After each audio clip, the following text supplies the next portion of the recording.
Object చేయాలి. మీ norms కాకుండా వేరే విషయాల్లో మీద మేము ఎవరికి సమాధానం చెప్పాల్సిన అవసరం లేదు. మీరు కూడా ఏమైనా అడిగితే మీకు సమాధానం చెప్తాం. ఎందుకంటే మీరు రిటర్నింగ్ ఆఫీసర్గా మీరు ఏదైనా అడిగితే దాన్ని మేము సమాధానం చెప్పడానికి ఉన్నాం. చట్ట ప్రకారం ఏం చేయాలో చేస్తాం. ఆయన చూసుకుంటారండి. మెకానికల్ ప్రాసెస్ కాదంటున్నాం సార్. ఉత్తగా లేవు ఉన్నవి అంటే అది కాదు. ఆస్తుల వివరాలంటే నాకు పలానా సర్వే నంబర్ ఇంతలో 167లో పలానా ఊర్లో పలానా జాగు ఉంది, దాని విలువ ఇంత విస్తీర్ణం ఉందనేది రాయాలంటున్నాం. అది చట్టం చెప్తుంది. చట్టాన్ని ఫాలో కాండి, ఆ ప్రకారం మీరు చేయండి. మీరు అబ్జెక్షన్ ఇవ్వండి. ఇచ్చేసారు కదా, ఆయన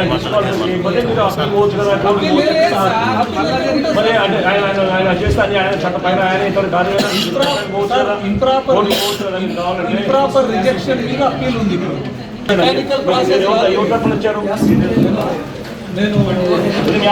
చూపించి ఫస్ట్ మీకు ఎవరు ఆథరైజ్ చేశారు?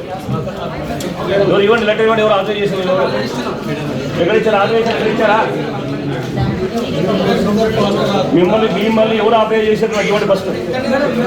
ఇవ్వండి లెటర్ ఇవ్వండి. నాకు ఆథరైజ్ చేసినట్టు ఇవ్వండి. బయట పంపించి ఆథరైజేషన్ కూడా లెటర్ బయట పంపించండి.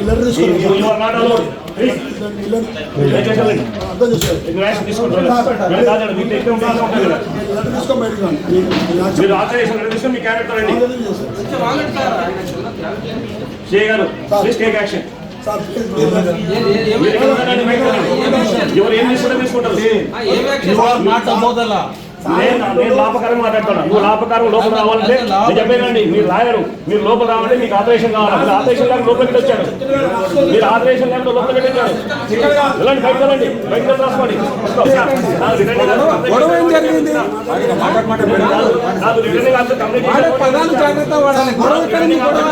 మాట్లాడడం గొడవ అవుతుంది.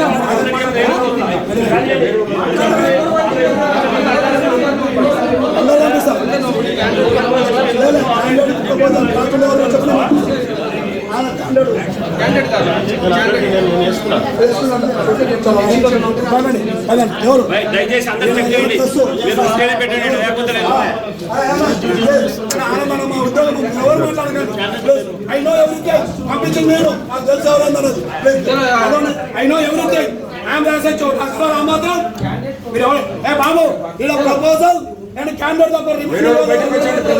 అడిగితే నేను క్యాండిడేట్ పేరు చెప్తాను కదా. క్యాండిడేట్ ఇప్పుడు ఏముందంటే చట్టంలో ఎవరన్నా ఒక పర్సన్ క్యాండిడేట్ కానీ ప్రపోజర్ కానీ లేదా క్యాండిడేట్ ఆథరైజ్ చేసిన వ్యక్తి కానీ లోపలికి రావాలి. ఆయన దగ్గర ఎటువంటి ఆథరైజేషన్ లేదు.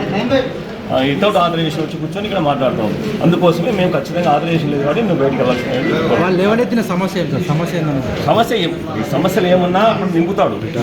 నామినేషన్ వేసిన వ్యక్తి నింపుతాడు. అవి కరెక్ట్ ఉన్నాయా లేవా అని ఆర్ఓ కంప్లైంట్ అథారిటీ ఆయన చెక్ చేసి ఆర్ఓ యాక్సెప్ట్ చేయాలా రిజెక్ట్ చేయాలా ఆయన పవర్స్. నువ్వు ఆయన రిజెక్ట్ చేసిన తర్వాత నువ్వు కావాలి అప్పీల్కి వెళ్ళొచ్చు, ఎక్కడైనా పోవచ్చు. ఒకవేళ యాక్సెప్ట్ చేసినా నువ్వు ఎట్లా యాక్సెప్ట్ చేస్తావు చేంజ్ ఛాలెంజ్ చేయొచ్చు. నువ్వు చేయడానికి లేదు, ఇప్పుడే రిజెక్ట్ చేయాలంటే కాదు కదా. తీసుకోలేదు రాకూడదు. నువ్వు రావాలంటే ఖచ్చితంగా ఆథరైజేషన్ తీసుకొని రావాలా. నువ్వు అడ్వకేట్ కావచ్చు, ఎవరైనా కావచ్చు. క్యాండిడేట్ దగ్గర నుంచి నేను క్యాండిడేట్ నేను ఇక్కడ అట్లే లేకుండా నీకు ఆథరైజేషన్ తీసుకొని రావాలి. అటువంటి ఏం తీసుకోకుండా చూపించాలి.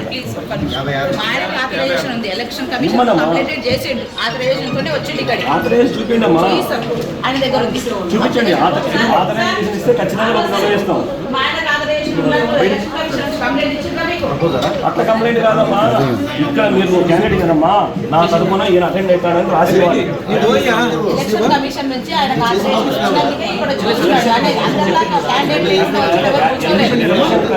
బాబు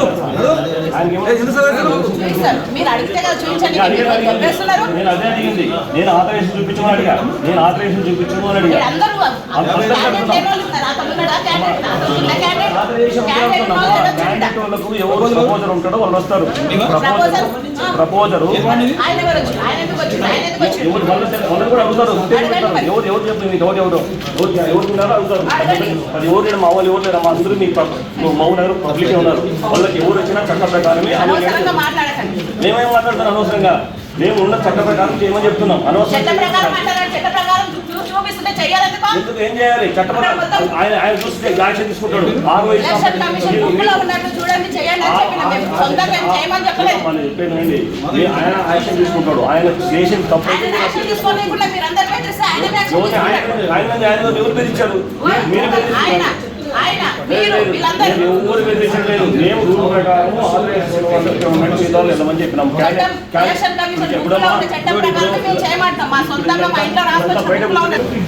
ఎవరు ప్రపోజల్ క్యాండిడేట్ మీరు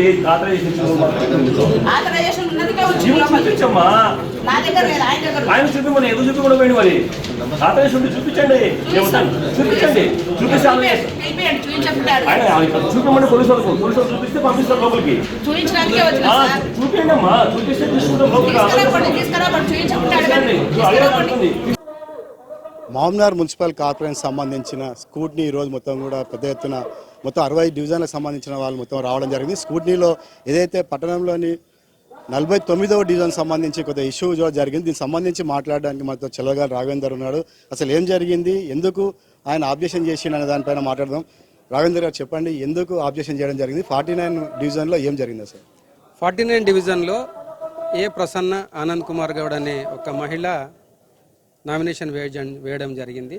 ఆ నామినేషన్లో ఆవిడ సంతకాలు ప్రీవియస్ అంటే ఇంతకుముందు 2020లో నామినేషన్ వేసి విత్డ్రా చేసుకోవడం జరిగింది. అప్పుడున్న సంతకాలు మరియు ప్రస్తుతం ఉన్న సంతకాలు వేరియేషన్ ఉన్నాయి.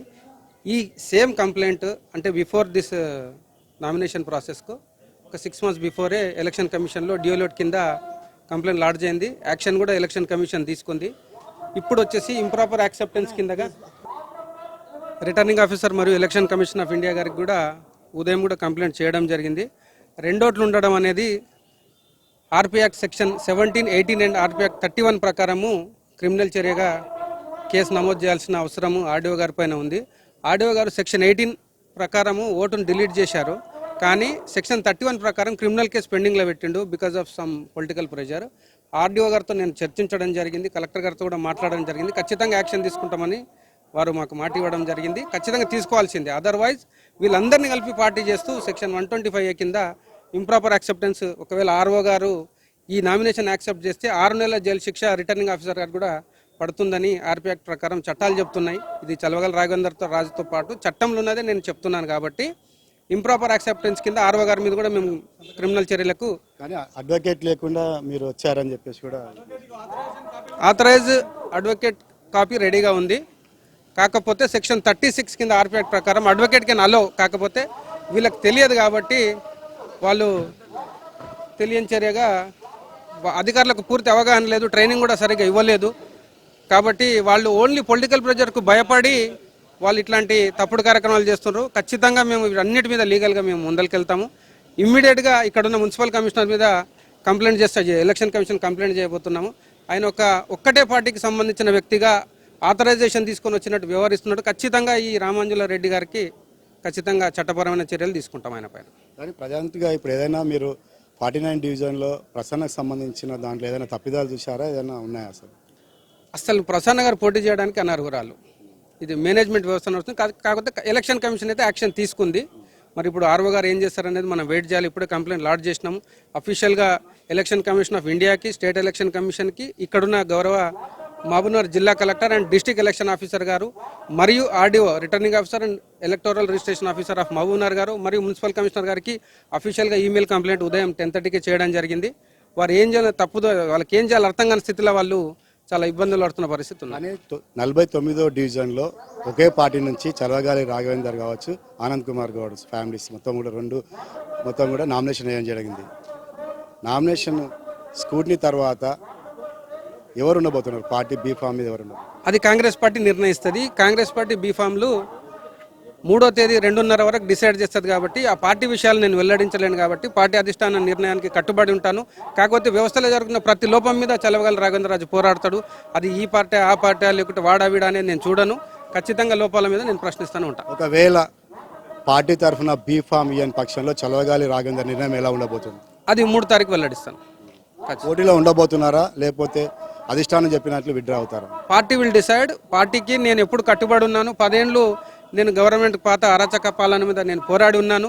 ఈ 2 నెలల కాలం కూడా నేను గౌరవ పార్టీ పెద్దలు సూచించిన మేరకు నడుచుకుంటున్నాను. ఫర్దర్ కూడా పార్టీకి లాయల్గానే ఉంటాము. ఖచ్చితంగా పార్టీ నిర్ణయాన్ని ముందుకు తీసుకొని పోతాం. అయితే 49 డివిజన్ సంబంధించిన మొత్తం కూడా లీగల్గానే కోర్టుకు వెళ్తాము, కోర్టు ద్వారానే తేల్చుకుంటామని చెప్తున్నారు. ఏదైతే కాంగ్రెస్ పార్టీ తరఫున ఇద్దరు కూడా నామినేషన్లు వేశారు. అధిష్టానం ఏది నిర్ణయించినా కూడా అధిష్టానం నిర్ణయం మేరకు నేను పోటీలో ఉండాలా లేదనేది అధిష్టానం నిర్ణయిస్తుంది. 3 తారీఖు నాడు నా భవితవ్యం తేలబోతుంది. ఏదైతే ఒకవేళ పార్టీ తరఫున బీఫామ్ ఇయ్యని కూడా మొత్తం కూడా ఏం నిర్ణయం తీసుకోబోతున్నాడో చలగాలి రాఘవేంద్ర అనేది కూడా మొత్తం పట్టణంలో హాట్ టాపిక్గా మారింది. కార్పొరేషన్ నుంచి జమ్ని శేఖర్, GS మీడియా కోసం.